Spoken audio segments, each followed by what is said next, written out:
तो बुद्ध ने कहा, भिक्षुओं, जूहे के इन खिले फूलों को देखते हो, ये सांझ मुरझा जाएंगे। ऐसा ही क्षणभंगुर जीवन है, अभी है अभी नहीं। इन फूलों को ध्यान में रखना भिक्षुओं। यह स्मृति ही क्षणभंगुर के पार ले जाने वाली नौका है। क्यों? जो क्षणभंगुर को पकड़ना चाहता है उसके भीतर विचारों का तूफान उठेगा। विचार है क्या? क्षणभंगुर को पकड़ने की चेष्टाएं, क्षणभंगुर को थिर करने की चेष्टाएं। विचार है क्या? घर बनाने की ईंटें। इसलिए जो क्षणभंगुर को पकड़ना नहीं चाहता उसके भीतर विचार अपने आप छीन हो जाते। सार ही क्या है? जब सब चला जाना है तो इतने सोच विचार से क्या होगा? इतनी योजनाएं बनाने का क्या अर्थ है? अतीत चला गया, भविष्य भी आएगा और चला जाएगा, और वर्तमान बहा जा रहा है। जी लो बजाय योजनाएं करने के। जैसे जैसे विचार कम होते वैसे वैसे ध्यान प्रकट होता। ध्यान है निर्विचार चित्त की दशा, वही नौका है, वही पार ले जाएगी। विचारों ने बांध रखा है जंजीरों की तरह इस तट से, ध्यान ले जाएगा नौका की तरह उस तट पर। भिक्षुओं ने फूलों को देखा और संकल्प किया, संध्या तुम्हारे कुम्भलाकर गिरने के पूर्व ही हम ध्यान को उपलब्ध होंगे, हम रागादि से मुक्त होंगे। फूलो तुम हमारे साक्षी रहो। भगवान ने कहा, साधु साधु। जब भी वे आशीष देते थे तो यही उनका आशीष था, साधु साधु। धन्य हो कि साधुता का जन्म हो रहा, धन्य हो कि सरलता पैदा हो रही, धन्य हो कि ध्यान की तरफ तुम्हारी दृष्टि जा रही, धन्य हो कि इस साधना में रस उमग रहा है। साधु साधु। ऐसा कहकर अपने आशीषों की वर्षा की। तब ये सूत्र उन्होंने कहे थे, शून्य ग्रह में प्रविष्ट शांत चित्त भिक्षु को भली भांति से धर्म की विपස්සना करते हुए अमानुषी रति प्राप्त होती। जो व्यक्ति शून्य ग्रह में ठहर जाए, जो अपने भीतर निर्विचार हो जाए, जिसके भीतर विचारों की तरंगें ना उठती हो, शून्य यानी निर्विचार। जो व्यक्ति शून्य हो जाए वही शांत चित्त है। जो लोग तुम्हें साधारणतः शांत चित्त दिखाई पड़ते हैं वह शांति सिर्फ ऊपर से साधी गई है, क्योंकि भीतर तो विचारों का बवंडर चल रहा है। चुप होने से कोई शांत नहीं होता, न बोलने से कोई शांत नहीं होता, न सोचने से शांत होता है। तुम ऊपर से बिल्कुल पत्थर की मूर्ति बन के बैठ सकते हो और भीतर विचार चलते रहे, तो इस पत्थर की मूर्ति बनने से कुछ भी नहीं होगा। एक युवक दीक्षा लेने एक सदगुरु के पास पहुंचा, एक बौद्ध भिक्षु के पास। बौद्ध भिक्षु एक बुद्ध मंदिर में रहता था। जब वह युवक आया तो उस गुरु ने पूछा कि पहले कहीं और कुछ सीखा है? उसने कहा, हाँ, पहले मैं एक योगी के पास सीखा हूं। क्या सीखे हो? उस युवक ने जल्दी से पालथी मार ली, पद्मासन में बैठ गया, आंखें बंद कर ली।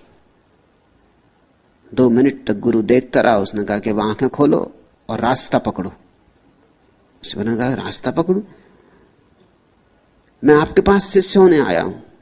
उस गुरु ने कहा, यहां पत्थर की मूर्तियां इस मंदिर में बहुत है, हमें और जरूरत नहीं, इन्हीं को साफ संभाल करते बहुत झंझट हो रही।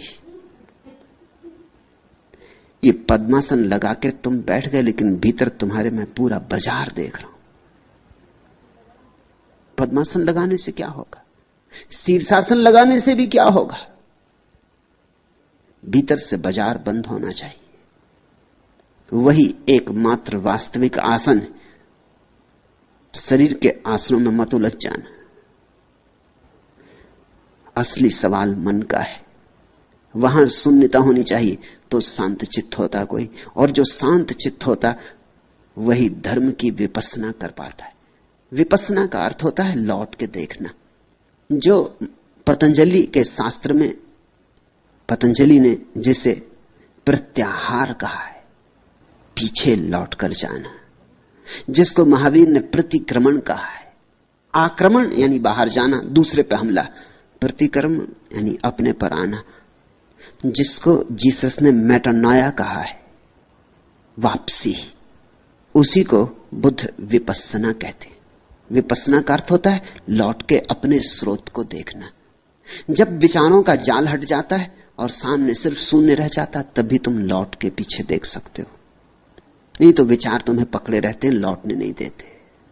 विचारों के उलझाव के कारण तुम अपने मूल स्रोत को देखने से वंचित रह जाते हो। जो उस मूल स्रोत को देख लेता है, ये बुद्ध का वचन बड़ा अद्भुत है, वो अमानुषी रति को उपलब्ध हो जाता है। वो ऐसे संभोग को उपलब्ध हो जाता है जो मनुष्यता के पार है, जिसको मैंने संभोग से समाधि की ओर कहा है, उसको ही बुद्ध अमानुषी रति कहते। एक तो रति है मनुष्य की, स्त्री और पुरुष की, क्षण भर को सुख मिलता है या आभास होता है कम से कम। फिर एक और रति है, जब तुम्हारी चेतना अपने ही मूल स्रोत में गिर जाती, जब तुम अपने से मिलते हो। एक तो रति है दूसरे से मिलने की, और एक रति है अपने से मिलने की। जब तुम्हारा तुमसे ही मिलना होता है, उस क्षण जो महा आनंद होता है, वही समाधि है। संभोग में समाधि की झलक है, समाधि में संभोग की पूर्णता है। जैसे जैसे भिक्षु 5 स्कंधों रूप, वेदना, संज्ञा, संस्कार और विज्ञान की उत्पत्ति और विनाश पर विचार करता है, वैसे वैसे वह ज्ञानियों की प्रीति और प्रमोद रूपी अमृत को प्राप्त करता है। एक तो अज्ञानी का प्रेम है, एक ज्ञानी का प्रेम है। धन्यभागी हैं वे जो ज्ञानी की प्रेम दशा को पालें, अभागे हैं वे जो अज्ञानी के प्रेम में ही पड़े रहें और भटक जाएं। इनके भेद को ख्याल में लेना। अज्ञान से भरा हुआ प्रेम क्या है? अज्ञान से भरा हुआ प्रेम ऐसा है जिसमें प्रेम का कोई कण भी नहीं है, कुछ और ही है, बात कुछ और ही। तुम अकेले होने में ऊबते हो, इसलिए किसी को प्रेम करते हो कि अकेले होने में मजा नहीं आता, अकेले होने में ऊब आती है, उदासी आती, अकेले होने में घबराहट होती, किसी का साथ चाहिए, किसी का साथ तुम्हारे लिए एक जरूरत है। ये अज्ञानी का प्रेम है।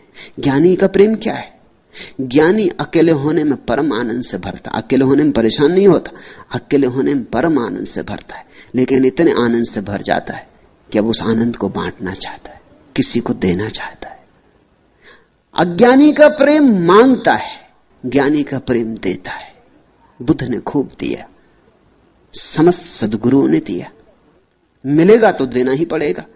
जब दिया जलेगा तो रोशनी बिखरेगी, और जब फूल खिलेगा तो सुगंध उड़ेगी हवाओं पर। इसे रोका नहीं जा सकता। अज्ञानी का प्रेम कैसा है? अज्ञानी का प्रेम ऐसा मिल जाए, भिखारी का प्रेम है। पति पत्नी से चाह रहा है कि कुछ दो, मैं अकेले में बड़ा उदास हो रहा हूं, मुझे कुछ रस दो। और पत्नी भी कह रही मुझे कुछ रस दो। दोनों भिखारी एक दूसरे से मांग रहे हैं, देने की तैयारी किसी की भी नहीं, तो कलह तो होगी ही। इसलिए पति पत्नी के बीच जो कलह है वो शाश्वत है। उस कलह का मूल कारण पति और पत्नी की कोई खराबी नहीं, अज्ञानी का प्रेम है। दोनों मांग रहे हैं। दो भिखारी रास्ते पर खड़े हो गए, समझ लो कि दोनों अंधे भिखारी, इसलिए देख भी नहीं पाते कि दूसरा भी भिखारी। दोनों एक दूसरे के सामने हाथ फैलाए खड़े हैं कि कुछ मिल जाए, दया करो। वही दशा है पति पत्नियों की। अंधे देख भी नहीं सकते कि दूसरा बेचारा खुद ही भिखारी, इससे क्या मांग रहे, और दूसरा भी मांग रहा है कि कुछ मिल जाए। और दोनों ही दुखी होंगे, क्योंकि मिलना तो है नहीं, देने की तैयारी किसी के वहां है नहीं, देने को वहां कुछ है ही नहीं, तैयारी भी कैसे हो? सब खाली खाली है, रिक्त है। इसलिए इस जगत में सभी प्रेमी समझते हैं कि धोखा दिया गया, कि कहां से इस स्त्री की झंझट में पड़ गया। इतनी स्त्रियां थीं जिनसे मिल सकता था, किसी से नहीं मिलने वाला था। तुम उनके पतियों से तो पूछो जाके कि उनको क्या मिला। वो सोचते हैं कि शायद तुम्हारी पत्नी मिल जाती तो उन्हें कुछ मिल जाता। मैंने सुना है एक यहूदी पुरोहित को एक युवक ने आके कहा कि मुझे क्षमा कर दे, मुझे बिल्कुल क्षमा कर दे, मैं महापापी हूं। यहूदी पुरोहित ने कहा लेकिन मुझे पता तो चले क्या पाप है। उस युवक ने कहा मत पूछे, बस मुझे क्षमा करना, ये पाप ऐसा है कि मैं कह ना सकूंगा। लेकिन पुरोहित ने कहा तुम मुझसे कह सकते हो, और बिना जाने मैं क्षमा भी कैसे कर दूं? तो मजबूरी मुसेबक ने कहा कि मामला यह है कि कई बार मेरे मन में आपकी पत्नी के प्रति वासना उठती, मुझे क्षमा कर दे। उस यहूदी पुरोहित ने उसके सिर पे हाथ रखा और कहा, बेटा घबरा मत, मेरे मन में भी तेरी पत्नी के प्रति विचार उठते, तू निश्चिंत रह, इसमें कुछ अपराध नहीं है, क्योंकि यह हालत मेरी भी। यही हालत है जो तुम्हें नहीं मिला है, सोचते हो शायद उससे मिल जाता। इस जगत में भिखारी भिखारियों के सामने खड़े, किसी सम्राट को खोजो, मगर सम्राट को खोजने का ढंग सम्राट होना है, इसलिए बड़ी मुसीबतें। सम्राट के पास सम्राट होकर पहुंच सकते हो, भिखारी को राजमहल में प्रवेश भी नहीं मिलेगा। सम्राट को खोजने का उपाय सम्राट होना है। अगर बुद्धों से सत्संग चाहते हो तो ध्यानी बनो, धीरे धीरे तुम्हारा सम्राट भी भीतर पैदा हो। फिर खूब प्रेम बरसता है, प्रेम ही प्रेम बहता है, प्रेम की रफ्तार बहती। वह वैसे ही वैसे जैसे जैसे विपस्सना को उपलब्ध होता है और जैसे जैसे देखता है संसार में सब क्षण भंगुर है, यहां कुछ ठहरने वाला नहीं, वैसे वैसे ज्ञानियों की प्रीति और प्रमोद रूपी अमृत को प्राप्त करता है। और जब देने की कला आ जाती है और देने की क्षमता आ जाती तो सुख है। सुख देने में, लेने में नहीं। तुमने भी कभी कभी जीवन में निरीक्षण किया होगा इस बात का कि जब तुम देते हो तब एक तरह का सुख मिलता है, कुछ भी थोड़ा सा भी दे दो